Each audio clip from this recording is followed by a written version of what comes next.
Hello students, आज के video में हम लोग बात करने वाले हैं अपने रेडियस रेशियो के बारे में, जो कि आज टेट्राहाइड्रल वाइड के रेडियस रेशियो के बारे में बात करेंगे। पिछले वीडियो में हम लोगों ने बात कर लिया था कि ट्राइगोनल वाइड का रेडियस रेशियो कितना होता है। आज के वीडियो में बात करेंगे वही टेट्राहाइड्रल के बारे में। तो चलिए बिना देर किए डिस्कस करते हैं अपना टेट्राहाइड्रल वाइड का जो रेडियस रेशियो निकलता है कैसे निकलता है। तो पहले हम लोग देखते हैं टेट्राहाइड्रल वाइड। ठीक, तो हमको रेडियस रेशियो किसका देखना है? टेट्राहाइड्रल वाइड का। तो टेट्राहाइड्रल हाइड्रल वाइड, हम लोग जानते हैं स्टूडेंट कि टेट्राहाइड्रल वाइड में जो हमारा कोऑर्डिनेशन नंबर होता है कितना होता है? 4। कितना होता है स्टूडेंट? Coordination number 4। ठीक, यानी इसमें कितने एटम्स रहेंगे? 4 एटम्स रहेंगे। ठीक, तो देखिए 4 एटम्स कुछ इस प्रकार अरेंज होते हैं। एक एटम्स ऐसे रहेगा, एक एटम्स क्या रहेगा? ऐसे रहेगा। एक एटम्स क्या रहेंगे स्टूडेंट? इसके जस्ट पीछे रहेगा। क्या रहेगा? इसके जस्ट पीछे एक एटम रहेगा, यानी एक ऐसे रहेगा। ठीक, और एक इसके ऊपर एटम्स रखे रहेंगे, यानी ऐसे रखा रहेगा। ठीक, ऐसा रखा रहेगा। ठीक, चलिए हम इसको चित्र के माध्यम से और अच्छे से समझ लेते हैं कि कैसे होगा आपका टेट्राहाइड्रल वाइड। तो चलिए देखते हैं चित्र के मदद से। तो देखिए स्टूडेंट, ये आपका टेट्राहाइड्रल वाइड है। क्या स्टूडेंट? टेट्राहाइड्रल वाइड है। तो देखिए इसमें हम लोग को देखने को मिल रहा होगा, एक एटम देखिए यहाँ पर है, एक एटम यहाँ पर है, एक एटम यहाँ पे, यानी 3 एटम एक ही प्लेन पर लाई कर रहे हैं। और एक जो एटम है, ये जो डॉट डॉट वाला है, वो एटम इसके ऊपर है। क्या है? इसके ऊपर है। तो इस प्रकार बनने वाले वाइड को हम लोग बोलते हैं टेट्राहाइड्रल वाइड। क्या बोलते हैं? Tetrahedral wide. ठीक, यानी ये जो आपका बीच का स्थान, जो रिक्त स्थान है, इसे हम लोग क्या बोलेंगे? Tetrahedral wide. ठीक, तो इसी के हम लोग को रेडियस रेशियो के बारे में बात करना है कि इसका रेडियस रेशियो कैसे निकलता है। तो चलिए हम लोग डिस्कस करते हैं। तो सबसे पहले हम लोग बनाएंगे क्या स्टूडेंट? सबसे पहले हम लोग इसको देख लेते हैं कि इसका कैसे रेडियस रेशियो निकलता है। ठीक, तो पहले हम लोग चित्र के माध्यम से इसको देखेंगे कि चलिए देखते हैं। पहले यूनिट सेल एक बना लेते हैं, यूनिट सेल। ठीक, तो यूनिट सेल हम लोग बनाएंगे, यानी एक घन बना रहे हैं। ठीक, एक घन बना रहे हैं, और इसका जो ये 3 एटम्स हैं, यानी टेट्राहाइड्रल वाइड में जो 3 एटम्स है स्टूडेंट, वो एक ही प्लेन पर लाई कर रहे हैं। एक ही प्लेन पर जब लाई कर रहे हैं तो हम लोग इसको ऐसे बनाएंगे, कुछ ऐसे बनाएंगे। ठीक, तो चलिए देखते हैं। तो अगर मान लीजिए मैं इस वाले एटम को यहाँ पे स्थापित कर दूं, इस वाले एटम को मैं मान लूं कि इस पर स्थापित कर दूं, इस वाले एटम्स को मैं कुछ इस प्रकार यहाँ पे स्थापित कर दूं, तो देखिए कैसा बनता है। ठीक, तो यदि मैं इसको ऐसा कर दूं, यहाँ पे एक मैं रख दूं, यहाँ पर एक मैं रख दूं, यहाँ पर। ठीक, एक ही प्लेन पर हो गए, क्योंकि देखिए पीछे पीछे सब सब उसके पीछे रखे गए, यानी 3 एटम एक ही प्लेन पर है। और एक एटम्स क्या है स्टूडेंट? एक उसके ऊपर है, यानी मैं कुछ इस प्रकार रख दूं स्टूडेंट, ये इस प्रकार यहाँ पे। ठीक, मैं कुछ इस प्रकार एटम्स को अरेंज कर दूं यहाँ पर। ठीक, तो हमको देखने को मिल रहा होगा स्टूडेंट कि अगर हम इसको क्या माने, अगर हम मैं इसको मान लूं, ये मान लीजिए कि इसका जो रेडियस रेशियो, यानी मान लीजिए यहाँ पे कोई वाइड बन रहा है, यानी इसका मान लीजिए यहाँ पे कोई वाइड है। ठीक, यहाँ पे क्या है? वाइड। और मैं मान लूं कि ये क्या है? आपका केटायन है। क्या है? केटायन। जो बड़ा वाला आयन है क्या है? केटायन है। इसका जो रेडियस है क्या है? आर है। और जो ये छोटा वाला जो वाइड को ऑक्युपाई कर रहा है वो क्या है? एन आयन है। एन आयन है, और इसका जो रेडियस है वो क्या है? छोटा आर। क्या स्टूडेंट? छोटा आर है। ठीक, अब देखिए स्टूडेंट, यदि मैं इसको क्या करूंगा, यहाँ से यहाँ तक ऐसे मिलाऊंगा, इधर से ऐसे इसको मिलाऊंगा, यहाँ से इसको ऐसे क्या क्या मिलाया गया। ठीक, अब मैं इसको मान लूं, यदि मैं इसको मान लूं कि ये क्या है आपका स्टूडेंट, यदि ये आप मैं इसको मानूं कि ये आपका पॉइंट ए है। ठीक, यहाँ पे मैं मान लूं ये पॉइंट ए है, और यहाँ पे पॉइंट मान लूं ये बी है। ठीक, क्या मान लूं? ये बी है, ये ए है। ठीक, अब मैं मान लूं कि इसके ऊपर से एक परपेंडिकुलर मैंने ऐसे ड्रॉ किया, कुछ इस प्रकार, कुछ इस प्रकार मैंने इसके ऊपर परपेंडिकुलर ड्रॉ किया। ठीक, इसके ऊपर क्या किया? कुछ परपेंडिकुलर ड्रॉ किया। इसको अच्छा ठीक है, और अच्छे और बड़े तरीके से इसको देख लेते हैं थोड़ा सा, क्योंकि हमको कंफ्यूजन होने लगेगा। ठीक, तो इसको, और यदि मैं इसको देखिए स्टूडेंट, जो बड़ा वाला आयन है मैं उसको केटायन को दिखा रहा हूँ। ठीक, केटायन यानी उसका जो त्रिज्या है वो बड़ा वाला आर है। ठीक, और जो ये छोटा वाला आयन है जो कि वाइड बना रहा है, उसका मैंने त्रिज्या क्या मान लिया है? छोटा आर मान लिया है। क्या मान लिया स्टूडेंट? छोटा आर। तो इसको और बड़े से देखते हैं कि कैसे बनेगा। ठीक, तो फिर उसको देखेंगे अच्छे से। तो पहले हम लोग बना लेते हैं इसको कुछ इस प्रकार, तो जिससे हम लोग को समझने में आसानी होगा।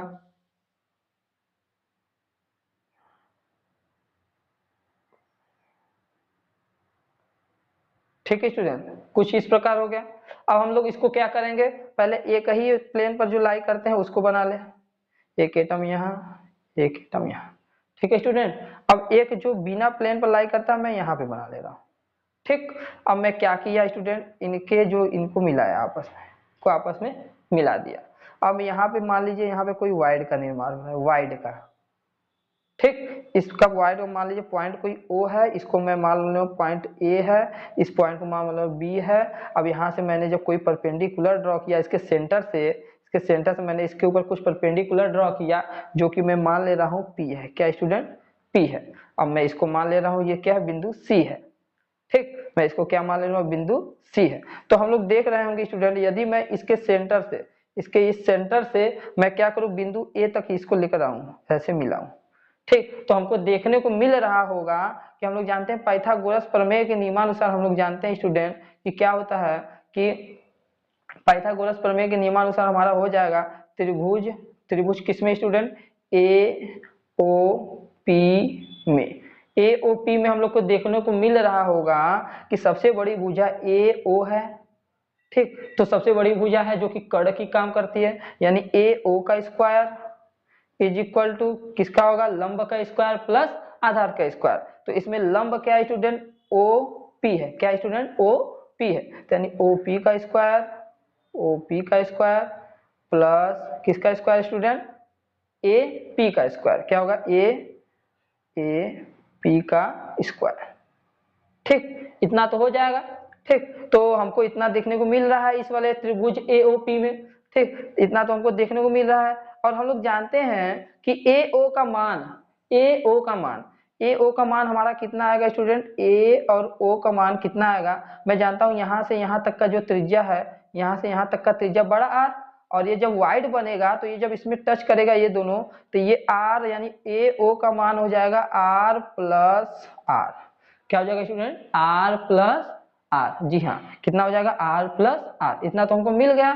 ठीक, इतना हो गया, क्यों, क्योंकि ये जो, तो ये क्या है, ये तो केटायन वाला है, और लेकिन ये क्या है, एनायन वाला है, और केटायन वाले त्रिज्या को मैंने माना है बड़ा आर, और एनायन वाले त्रिज्या को मैंने माना है छोटा आर, यानी यहाँ से यहाँ तक पूरा जो डिस्टेंस हो जाएगा जो बड़ा आर प्लस छोटा आर हो जाएगा। ठीक है, ठीक, यानी ए ओ का हमको मान पता है और हमको OP का मान निकालना है। तो OP हमको चित्र में दिख रहा होगा कि OP क्या है, 1/2 किसके है, AB के। किसके स्टूडेंट, AB के।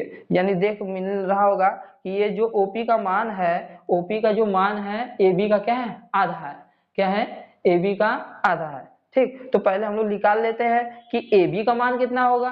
ठीक, या तो OP का मान पहले निकाल लेते हैं, तो चलिए निकालते हैं कि AP का मान कैसे निकलेगा। तो पहले हम लोग को चित्र में दिख रहा होगा, यदि हम लोग देखें तो इसमें हमको दिख रहा है कि ये वाली जो भुजा है, यानी भुजा AB, भुजा AB और भुजा BC, ये दोनों क्या है, आपस में समांतर है। क्या स्टूडेंट, आपस में समांतर है। यानी हम लोग जब त्रिभुज, अगर मैं जब देखूं त्रिभुज ABC में, जब मैं त्रिभुज ABC में देखूं तो हमको देखने को मिल रहा होगा कि सबसे बड़ी भुजा AC हो जाएगा, तो AC का स्क्वायर इज इक्वल टू क्या हो जाएगा स्टूडेंट, AB का स्क्वायर, AB का स्क्वायर प्लस क्या हो जाएगा स्टूडेंट, BC का स्क्वायर, BC का स्क्वायर। ठीक, क्या हो जाएगा स्टूडेंट, BC का स्क्वायर। ठीक, तो इतना तो हमको मिल गया देखने को, इतना तो मिल गया। तो देखेंगे, तो चलिए देखते हैं BC का, B और C, यानी B और C। ठीक, तो BC में जब हम लोग देखेंगे तो BC देखिए स्टूडेंट, जब ये वाला भुजा, भुजा भुजा AB जो उसमें OP का मान है वो हमको देखने को मिला कि AB जो है, AB है वो 2 गुना है किसके, OP के। किसके हैं, OP के। किसके 2 गुना है स्टूडेंट, OP के। ठीक, अब देखिए स्टूडेंट, जो BC है, यदि ये दोनों क्या समांतर है, यदि ये दोनों जब समांतर है, क्या है, ये और ये भुजा जब दोनों समांतर है, यदि AB है 2 गुना OP के, तो जो BC भी होगा स्टूडेंट, BC भी क्या होगा, 2 गुना होगा किसके, OP के। किसके स्टूडेंट, OP के ही होगा। ठीक, क्यों होगा, जानते हैं, क्योंकि जब जो AB है हमारा, जो ये AB है वो 2 गुना है किसके, OP के। तो हम जानते हैं ये दोनों आपस में समांतर है, ये जब दोनों आपस में समांतर हैं तो हमारा क्या होगा स्टूडेंट, जो ये BC बराबर भी क्या होगा हमारा, 2OP। क्या होगा स्टूडेंट, 2OP। हम लोग पुटअप कर देंगे वैल्यू, जब हम लोग पुटअप करेंगे वैल्यू AC में, जब AC में हम लोग पुटअप करेंगे वैल्यू, ठीक, तो सॉरी जब हम लोग क्या करेंगे इस वाले इक्वेशन में, इस वाले इक्वेशन में हम लोग जब पुटअप करेंगे वैल्यू जब हम लोग पुटअप करेंगे तो हम लोग को देखने को मिल रहा होगा कि कैसे हम लोग निकालेंगे इसका मान, ठीक। तो जब हम लोग देखेंगे AC का मान, AC का मान कितना है स्टूडेंट, AC का मान कितना है, ठीक, AC का मान कितना है R, केवल R है, क्योंकि AC का मान देखिए स्टूडेंट, AC का मान आप लोग जब निकालेंगे तो यहाँ पे अगर मान लीजिए कोई वाइड था, यहाँ पे अगर मान लीजिए कोई वाइड है, ठीक, यदि यहाँ पे मान लीजिए कोई वाइड है तो क्या हो जाएगा, मैंने बड़ा वाला को माना है क्या R, बड़ा R, तो R प्लस R यानी 2R हो जाएगा, ठीक। तो यानी जब इधर देखिए स्टूडेंट, जब AB बराबर हमारा इतना हो गया, ठीक, जब इसमें हम लोग पुटअप करेंगे वैल्यू तो हमारा कितना आएगा, देखिए हमारा पहले इक्वेशन जो बना है वो लिख लेते हैं, AC का square is equal to AB का स्क्वायर प्लस BC का स्क्वायर, BC का स्क्वायर, ठीक। तो चलिए हम लोग मान पुटअप करते हैं जल्दी जल्दी, ठीक। तो हमारा क्या हो जाएगा पुटअप करने पर मान पुटअप करने पर हमारा वैल्यू क्या आएगा, तो हम लोग को देखने को मिल रहा होगा कि हम लोगों ने निकाला कि AB बराबर 2OP होता है, उसी प्रकार हमारा क्या होता है कि BC बराबर भी क्या हो जाएगा 2OP हो जाएगा, क्या हो जाएगा 2OP हो जाएगा। तो फिर जब मान रखेंगे इस दोनों का मान इसमें रखेंगे, इन दोनों का मान जब हम लोग इसमें रखेंगे तो क्या आएगा, ठीक। तो चलिए देखते हैं AC बराबर AC का whole square is equal to AB का मान 2OP, क्या स्टूडेंट 2OP का होल स्क्वायर प्लस ये क्या हो जाएगा स्टूडेंट, इसका भी करेंगे तो ये हो जाएगा 2OP का क्या हो जाएगा होल स्क्वायर, क्या हो जाएगा होल स्क्वायर, यानी इसको जब हल करेंगे तो 4OP का स्क्वायर प्लस 4OP का स्क्वायर, ठीक। जब इन दोनों को ऐड करेंगे AC बराबर क्या हो जाएगा, AC का होल स्क्वायर बराबर आ जाएगा आपका 8OP का स्क्वायर, ठीक। जब हम लोग यहाँ से AC का मान निकालेंगे स्टूडेंट, जब AC का मान निकालेंगे, ये जब रूट यहाँ पे ऐसे आ गया तो यहाँ पे रूट हो जाएगा, ठीक। तो यानी क्या हो जाएगा 2 रूट 2OP, क्या हो जाएगा 2 रूट 2OP, ठीक। फिर हम लोग जानते हैं AC चित्र में हम लोग देख रहे होंगे, चित्र में हम लोग को देखने को मिल रहा होगा कि जो AC है, AC का मान कितना हो जाएगा, यदि मैं यहाँ पर भी एक जैसे मान लूँ कि यहाँ पर भी एटम है तो मैं इसका जो केटायन माना हूँ, ये बड़े वाले भाग को मैं क्या माना हूँ केटायन, यानी मैं त्रिज्या यहाँ तक का जब बड़ा R माना हूँ तो यहाँ इसका भी बड़ा R होगा, तो यहाँ से यहाँ तक का जब डिस्टेंस हम लोग निकालेंगे तो R प्लस R यानी 2R, क्या हो जाएगा स्टूडेंट 2R। तो जब हम लोग यहाँ से वैल्यू रखेंगे 2R, क्या रखेंगे स्टूडेंट 2R, जब 2R बराबर निकालेंगे तो 2 रूट 2OP, ये 2 से 2 कैंसिल हो गया, ठीक। हमारा बचा क्या स्टूडेंट, OP का मान आ गया स्टूडेंट R बाई रूट 2, यहाँ से हमारा निकल गया OP का मान, क्या निकल गया स्टूडेंट OP का मान, ठीक। OP का मान हम लोग का कितना निकला R बाई रूट 2, ठीक। अब इस OP का वैल्यू हम लोग कहाँ पुटअप करेंगे स्टूडेंट, किस वाले इक्वेशन में, जो कि हमारा मेन इक्वेशन है, जो कि हमारा AOP देखने को मिल रहा होगा, ये वाला इक्वेशन, ठीक। अब इसका मान हम लोग यहाँ से पुटअप करेंगे तो AO का मान हम लोग जानते हैं, AO का मान कितना होता है स्टूडेंट, मैंने बताया कि AO का जो मान होता है कितना होता है आपका, AO का मान R प्लस छोटा r, ठीक, R प्लस छोटा r, जैसा कि हमको चित्र में देखने को मिल रहा होगा ये वाला वैल्यू, ठीक। तो जो हम लोग रखेंगे इस वाले इक्वेशन में जो हम लोग वैल्यू रखेंगे पूरा, तो चलिए देखते हैं। और AP का मान स्टूडेंट कितना है, हम लोग को देखने को मिल रहा होगा कि AP का मान कितना है, कि AP का मान जब हम लोग निकालेंगे यहाँ से AP का मान, ठीक। तो AP का मान हम लोग जानते हैं कितना आएगा स्टूडेंट, AP का मान कितना आएगा, ठीक। तो चलिए देखते हैं AP का मान AP का मान आपका आएगा केवल AP का मान क्या रहेगा R का स्क्वायर, क्यों, क्योंकि यहाँ तक रहेगा ऐसे अगर डॉट डॉट मानेंगे यहाँ तक केवल किसका आएगा R का, बड़ा वाला R का, ठीक। यहाँ तक किसका आएगा स्टूडेंट, बड़े वाले R का मान आएगा, ठीक। तो चलिए लगते हैं जैसे हम लोग पुटअप करते हैं वैल्यू, ठीक। तो पुटअप करने में वैल्यू हमारा कितना आएगा, तो चलिए देखते हैं। पहले AO का मान रखना होगा, AO का मान कितना आएगा हम लोग जानते हैं, ये वाला वैल्यू, ये वाला, ठीक। तो AO का मान चलिए रखते हैं, ठीक।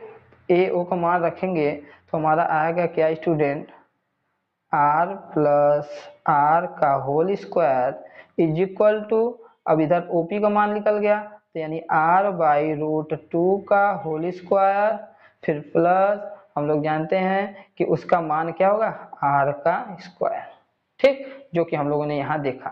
ठीक, अभी हमने यहाँ देखा कि एपी का मान ये है, ठीक, जो कि यहाँ पे हम लोग माना है आर। ठीक, तो चलिए हम लोग अब उसे सॉल्व कर लेते हैं। तो जब हम लोग सॉल्व करेंगे इसको स्टूडेंट तो कितना आएगा, तो चलिए देखते हैं। इसको पहले आप लोग जब हल करेंगे तो आर स्क्वायर बाई 2 आएगा प्लस आर स्क्वायर। ठीक, जब हम इन दोनों को क्या करेंगे ऐड करेंगे तो इसका आंसर 2 आएगा, यानी R square plus 2 R square, ये हो जाएगा 3 R square by 2, 3 R square by 2। ये किसका मान आया स्टूडेंट, आर प्लस आर का होल स्क्वायर का मान आ रहा है। ठीक, तो फिर इसको और जब सॉल्व करेंगे तो ये जब इधर इसको स्क्वायर यहाँ मिलेंगे तो ये रूट में हो जाता है, तो क्या हो जाएगा R plus R is equal to root 3 by root 2 R, इतना हो जाएगा। ठीक, इतना हो जाएगा। फिर हम लोग इसको क्या करेंगे, आर को जब इस तरफ ट्रांसफर करेंगे तो आर को इस तरफ ट्रांसफर करेंगे तो आर प्लस आर बाई क्या हो जाएगा आर इज इक्वल टू ऐसे करेंगे रूट 3 बाई 2। ठीक, ऐसे तो लिख ही सकते हैं। जब इसको ऐसे करेंगे स्टूडेंट तो अब जब इसको हम लोग अलग अलग करेंगे तो क्या आ जाएगा आपका आर बाई बड़ा R plus 1 by root 3 by 2। अब ये जब 1 इस तरफ आएगा तो क्या हो जाएगा माइनस हो जाएगा। ठीक, तो चलिए देखते हैं कैसा हो जाता है आपका। तो R by R is equal to root 3 by root 2 minus 1। इसको जब स्टूडेंट आप लोग सॉल्व करेंगे तो इसका जो वैल्यू आएगा, इसका वैल्यू निकल कर आता है आपका 0.225। कितना आता है स्टूडेंट 0.225, जिससे हमारा रेडियस रेशियो मिल गया टेट्राहाइड्रल का 0.225। ठीक, क्या मिल गया स्टूडेंट, हमारा रेडियस रेशियो मिल गया 0.225। ठीक, हमारा रेडियस रेशियो क्या मिल गया 0.225। समझ में आया। ठीक, तो यही हमारा होता है टेट्राहाइड्रल का रेडियस रेशियो निकालना। कैसे होगा, जब इसको हम लोग क्या करेंगे, जब इसको हम लोग सॉल्व करेंगे, जब इसको हम लोग पूरा अच्छे से सॉल्व करेंगे तो हमारा रेडियस रेशियो इतना आएगा। जब रेडियस रेशियो इतना आएगा तो हम कह सकते हैं ये क्या है टेट्राहाइड्रल वाइड है। क्यों, क्योंकि इसमें चार कोऑर्डिनेशन नंबर होते हैं और 4 कोऑर्डिनेशन नंबर के होने की वजह से जो स्ट्रक्चर बनता है कुछ इस प्रकार बनता है, जैसा कि हम लोगों ने चित्र के माध्यम से देखा। ठीक, जैसा कि हमने चित्र के माध्यम से इसको देखा कि कैसा बनता है। ठीक, तो देखिए इस प्रकार यदि आपका रेडियस रेशियो इस प्रकार आ रहा है तो समझ जाइए कि क्या है आपका ये टेट्राहाइड्रल वाइड है। क्या है टेट्राहाइड्रल वाइड है। ठीक, यदि आपका रेडियस रेशियो निकल कर यदि इतना आ रहा है, यदि आपका रेडियस रेशियो निकल कर इतना आ रहा है तो आप समझ जाइए कि ये हमारा क्या है 0.225 यानी क्या है टेट्राहाइड्रल वाइड का निर्माण करता है। ठीक, तो आज के लिए बस इतना ही। हम लोग मिलते हैं अपने नेक्स्ट वीडियो में और नेक्स्ट वाइड के बारे में बात करेंगे और उसका रेडियस रेशियो निकालना सीखेंगे। तो आज के लिए इतना ही, फिर मिलते हैं हम लोग नेक्स्ट वीडियो में। धन्यवाद।